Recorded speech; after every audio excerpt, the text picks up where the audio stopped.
आप देख रहे हैं सनमार्ग लाइव 7। क्या इसका असर होगा और कितने दिनों तक हम सब इस ठंड से पीड़ित रहेंगे या हम कहें कि इस ठंड को एंजॉय करेंगे। लेकिन इससे पहले कि हम बाकी मुद्दों पर बात करें, सबसे अहम बात जो हम बताना चाहते हैं अभी आपको, वो ये है कि खबरों की दुनिया में एक नई शुरुआत सनमार्ग लाइव 7 ने की है। इतने दिनों का टेलीविजन का इतिहास है, खबरों में टेलीविजन के जरिए बहुत सारे प्रयोग हुए हैं, लेकिन पूरे दिन भर हमेशा हम कह सकते हैं सुबह 7 बजे से हमने स्टार्ट किया और ये लगभग अब तक हम 8 बजे तक हम लगातार इसी पर बने हुए हैं। तो हम लगातार ये कोशिश कर रहे हैं कि आपको ये बताएं कि खबरें सिर्फ स्टूडियो की मोहताज नहीं है। खबरों को आप बाहर से भी दिखा सकते हैं और लोगों के बीच जाकर दिखा सकते हैं। खबरें सिर्फ वो नहीं है जो बाहर से रिपोर्ट्स की जाती हैं। आपको जो खबरें रिपोर्ट्स की जाती हैं उनको भी पब्लिक के बीच ले जाकर बताया जा सकता है। तो हम इस अलाव के बीच और इस बहुत मीठी मीठी गर्मी के बीच या गर्माहट के बीच आपको दिन भर की गतिविधियां बताएंगे। हम आपको बताएंगे कि किस तरह से सियासत आज थोड़ी गर्म रही। अमित शाह जब बंगाल पहुंचे और उनका जो रोड शो हुआ वो देखने जो भाजपा के प्रशंसक हैं उनको उसमें बहुत सारी उम्मीदें दिखी होंगी। लेकिन फिलहाल इससे पहले कि हम बाकी बात करें, अगर आप किसी से मिलते हैं पहली बार तो पहली बातचीत कहाँ से शुरू होती है? मेरे ख्याल से सबसे पहली बातचीत जो शुरू होती है नीतीश जी वो इस बात से होती है कि और मौसम कैसा है, आपका हाल चाल कैसा है। तो इस मौसम के बारे में आप क्या कहेंगे? इतनी ठंड और ये ठंड कब तक? देखिए, आपने जो कहा ना कि लोग पूछते हैं मौसम का क्या हाल चाल है, इसमें आपने सही पूछा, क्योंकि आज सुबह से 3-4 मित्र हमारे फोन कर चुके हालचाल के बाद पूछे यार ठंड कब तक रहेगी। तो हमने उनको एक ही बात कहा कि भाई नेचर भी परेशान होगा। खूब गर्मी होता है तो हम परेशान, खूब बारिश होती है तो परेशान, खूब ठंड होती है तो परेशान। तो नेचर को नहीं समझ में आ रहा कि मनुष्य को क्या पसंद है। लेकिन एक तय है कि कोई भी चीज की अति पसंद नहीं है। खूब अगर ठंड भी पड़े तो वो भी हमको थोड़ा मुश्किल हो जाता है, अधिक गर्मी पड़े तो मुश्किल है। लेकिन हर मौसम का एक अलग आनंद है। तो इस जाड़े की मौसम का भी अलग आनंद है। और ये जो अभी जो ठंड पड़ रही है, जो अभी आप जहाँ पर हम लोग खड़े हैं, ये हो सकता है ये 8-9 डिग्री पर तापमान चला गया हो। और जो हम लोग ये जो आग है वो हमको बचा रहा है अभी तक। जैसे ही आग खत्म होगी ठंड फिर बढ़ेगी, लगेगी, कस के लगेगी। तो कहीं ना कहीं ये मौसम जो है अभी ठंड अभी रहेगी 3-4 दिन, ये अप एंड डाउन होगा। और इस बार कोरोना के चक्कर में लॉकडाउन की वजह से मौसम जो था हमेशा खुशनुमा रहा, गर्मी पड़ी नहीं, बारिश होती रही, मिट्टी में नमी है, तो वो भी एक फैक्टर इन्वॉल्व हो रहा है ठंड को बढ़ाने में। और पश्चिमी विक्षोभ जो चला है, पूरा उत्तर भारत परेशान है, उससे आपका झारखंड और रांची भी अछूता नहीं है, आपका ये सारा चीज उससे भी प्रभावित हो रहा है। तो ये दोनों मिला जुला के ये जो है ठंड की जो है अभी जो दस्तक जो हो रहा है, ये प्रवेश कर चुका है। ये अचानक जो 4 दिन पहले प्रवेश किया कड़ाके की ठंड, तो इस बार भविष्यवाणी हो चुकी थी कि इस बार कड़ाके की ठंड पड़ेगी और 3-4 दिन अभी झेलना पड़ेगा, फिर धूप की गर्मी आएगी, फिर ठंड आएगी, ये अभी चलेगा। अरे ये इंटरेस्टिंग है।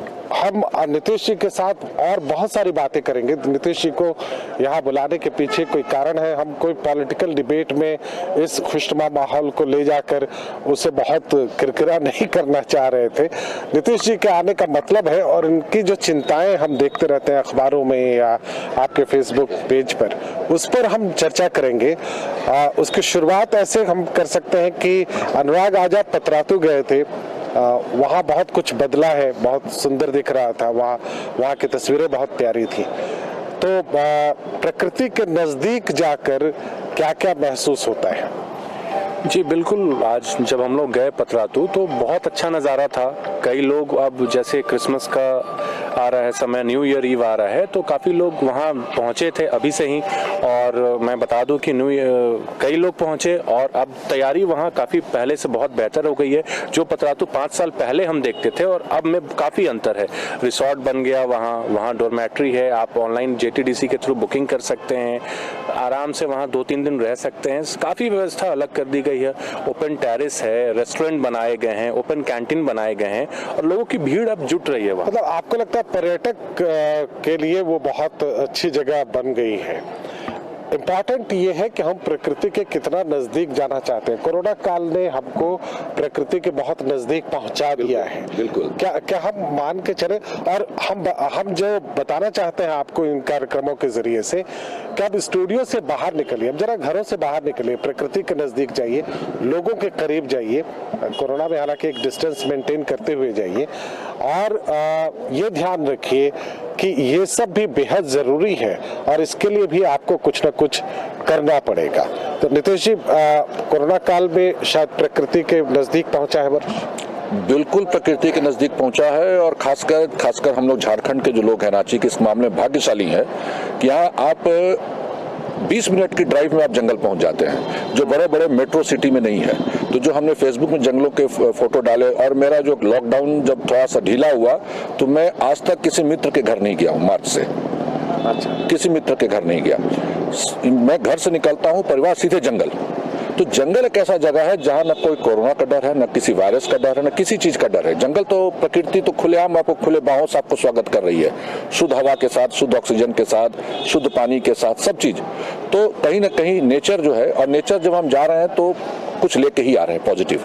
बिल्कुल। गर्माहट की बात अभी हमने की, गर्माहट की जरूरत तो अभी है, लेकिन जितनी गर्मी आपको बंगाल की सियासत में अभी दिख रही है वो शायद थोड़ा ज्यादा है। टीएमसी और बीजेपी के कार्यकर्ता भिड़े हुए हैं और कई हम कह सकते हैं कि खूनी संघर्ष की भी जानकारी आती है। लेकिन इस बीच में अमित शाह वहां पहुंचे और अमित शाह ने जिस तरह से रोड शो किया वो अपने आप में एक संकेत है। मैं पीसीआर से कहूंगा कि वो उस रिपोर्ट को दिखाएं, बल्कि विजुअल्स में उसको चलाएं कि रोड शो किस तरह का था, लोग कितनी बड़ी भीड़ थी वहां पे और उससे कितने आनंदित हो रहे थे लोग। खासकर बीजेपी के जो नेता थे और उनके जो कार्यकर्ता थे वो कितने आनंदित थे। इससे पहले जब जेपी नड्डा वहां गए तो उन पर हमला हुआ था और उनके कार्यकर्ताओं का मनोबल एक तरह से थोड़ा सा टूटा था और यही वजह है कि अमित शाह ने तुरंत वहां का प्रोग्राम बनाया ताकि मनोबल उनके कार्यकर्ताओं का नीचा ना हो। आप सब जानते हैं कि बंगाल में इलेक्शन है और इस बार बीजेपी की कोशिश ये है कि उसे पूरी तरह से बदल दिया जाए। ये है उस पर अमित शाह ने क्या कहा ये भी आप देखिए और वो विजुअल्स देखिए जो जिसकी चर्चा हम कर रहे हैं। पहले आप विजुअल्स देखिए, फिर उनकी बाइट सुनिए, वो क्या कुछ कितने उत्साह में, कितने जोश में अमित शाह बोले हैं और इसके बाद फिर हम अपनी चर्चा को आगे बढ़ाएंगे।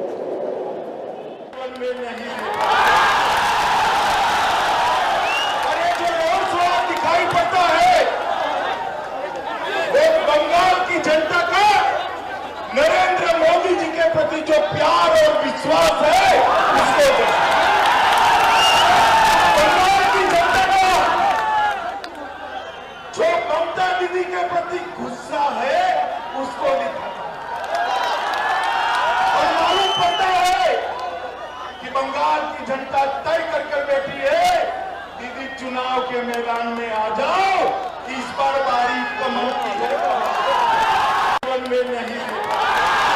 और बड़ी खबर है, आज दोनों प्रदेश के मुख्यमंत्री, झारखंड और बिहार के मुख्यमंत्री देवी के हम कह सकते हैं देवी के आंगन में पहुंचे और उन्होंने पूजा पाठ किए। वो तस्वीरें भी हम आपको दिखाएंगे, लेकिन इससे पहले कि हम उन खबरों की तरफ बढ़े, पहले ये देखना होगा कि आज जो हमने प्रयोग किया उसकी जरूरत क्यों है। हम आपको जो बताना चाह रहे हैं इन प्रयोगों के जरिए कि इसकी जरूरत शायद इसलिए है कि अब तक स्टूडियो के जरिए या हम कह सकते हैं एक चारदीवारी के अंदर जब आप किसी एंकर को, किसी रिपोर्टर को बिठा देते हैं तो ऐसा लगता है कि हमसे अलग कुछ व्यक्ति है जो कोई बात कह रहा है, आपकी बात कह रहा है, लेकिन ऐसा है नहीं। वो बिल्कुल आप ही की तरह का व्यक्ति है। और ये जो बीच की दीवार है, बीच का जो पर्दा है, उससे आज हमने हटाने की कोशिश। जहां अभी लोगों की पहुंच नहीं थी, जैसे बाहिया फॉल है, चुकरू फॉल है, इधर आपका पलानी फॉल्स है और आपका पेरवा घाघ है, तो जो पहले लोग नहीं जाने से डरते थे, लेकिन इधर कुछ समय से लोगों ने हिम्मत किया और ये सब सारे फॉल्स जो है वो देखना शुरू किए। इधर आपका रेमता लेक है, तो तुपुदाना के पास में, उसी तरह कई सारे झरने हैं, छोटे छोटे बड़े बड़े, जो अभी तक लोगों की जानकारी में नहीं थी। तो उन जगहों को जब मैंने जाके देखा, एकदम वर्जिन, एकदम प्योर, जिसको कहते हैं ना, कहीं कोई पोल्यूशन नहीं, कोई प्रदूषण नहीं, कहीं कोई मिलावट नहीं, तो उन सारे जगहों को जब हमने एक्सप्लोर किया तो लगा कि जैसे ये सारे जगह जो है प्रकृति के काफी जो है माने अच्छा इमेज एक देख रहा है झारखंड का खासकर, तो लोग क्यों ना इसको देखें। तो हमने लोगों को कहा, कल सिर्फ एक ही बात कहा कि अगर आप वहां जाते हैं तो उस जगह को परेशान मत कीजिएगा, पोल्यूट मत कीजिएगा, जाइए और घूम के आ जाइए, ये ज्यादा जरूरी है। क्योंकि सबसे अहम बात यही है कि आप वहां पहुंचते हैं और आप गंदगी फैलाकर जाते हैं। गंदगी फैलाते हैं, वहाँ के जो लोकल लोग हैं उनके साथ आपका भिड़ंत होता है, कुछ कल्चरल क्रैश भी हो जाता है। इस सब का इससे बचिए, क्योंकि वहाँ आप जाते हैं तो उन्हीं के अनुसार आप उस चीज को एंजॉय कीजिए, तो आप ज्यादा एंजॉय कीजिएगा। तो नेचर है, नेचर आपको अभी रिवेंज नहीं लेगी, आप उसके साथ कुछ करते हैं। नेचर जब रिवेंज लेती है तो सूद सहित लौटाती है। हाँ, बिल्कुल। वो जब वसूलने पे आती है तो सूद सहित वसूल लेती है। प्रकृति जब अपने पे आती है। हम माँ के दरबार में जो दो मुख्यमंत्री पहुंचे, उनकी तस्वीरें आपको दिखाते हैं। हेमंत सोरेन पहुंचे माँ के दरबार में और उधर मुख्यमंत्री नीतीश कुमार भी माँ के दरबार में पहुंचे। मुख्यमंत्रियों के मन में क्या चल रहा है वो उसका अनुमान थोड़ा मुश्किल है, लेकिन हम उम्मीद ये जरूर करते हैं कि जनता यहाँ सुखपूर्वक रहे, उनके प्रदेशों में, इसकी कामना उन्होंने जरूर की होगी। वो तस्वीरें आप स्क्रीन पर देखिए, पहले उन तस्वीरों को देखिए, फिर हम अपनी चर्चा को आगे बढ़ाएंगे और प्रतीक से जानेंगे कि आज दिन भर क्राइम की कितनी बड़ी खबरें हुई हैं। प्रतीक आज बताएंगे कि चूंकि वो एक जिसका कभी ऑफ नहीं होता, बाकी दिनों में ऑफ होता है, लेकिन बाकी सारे सेक्टर्स में ऑफ होते हैं, लेकिन क्राइम का जो एरिया होता है उसका कभी ऑफ नहीं होता है। तो प्रतीक से भी हम जानेंगे। पहले आप वो तस्वीरें देख लीजिए।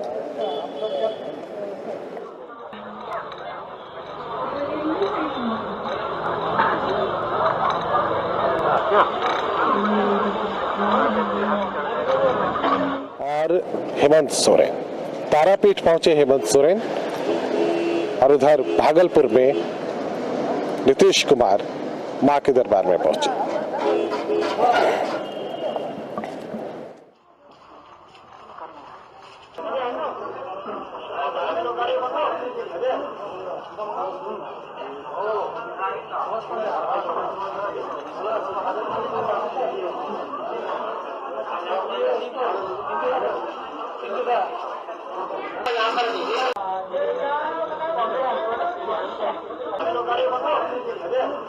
आपने देखी है,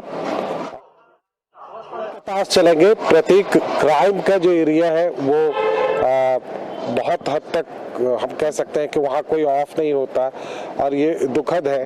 और जगहों पर अगर लोग काम करते हैं तो लोग उसकी तारीफ करते हैं, लेकिन यहाँ ये वो एरिया है जिसमें काम होता देखकर आपको दुख होता है। तो ये सब कुछ जानेंगे। एक छोटा सा ब्रेक लेते हैं अभी और फिर नीतीश जी से भी जानेंगे कि क्राइम का एक सेक्टर नीतीश जी के साथ कैसे जुड़ता है, उस पर हम चर्चा करेंगे। ये दिलचस्प होगा जानना आपको कि प्रकृति के साथ रहने वाला व्यक्ति भी कैसे क्राइम के किसी सेक्टर से उनका ओपिनियन कितना मायने रखता है। एक छोटा सा ब्रेक लेंगे और ब्रेक के बाद हम फिर हाजिर होते हैं।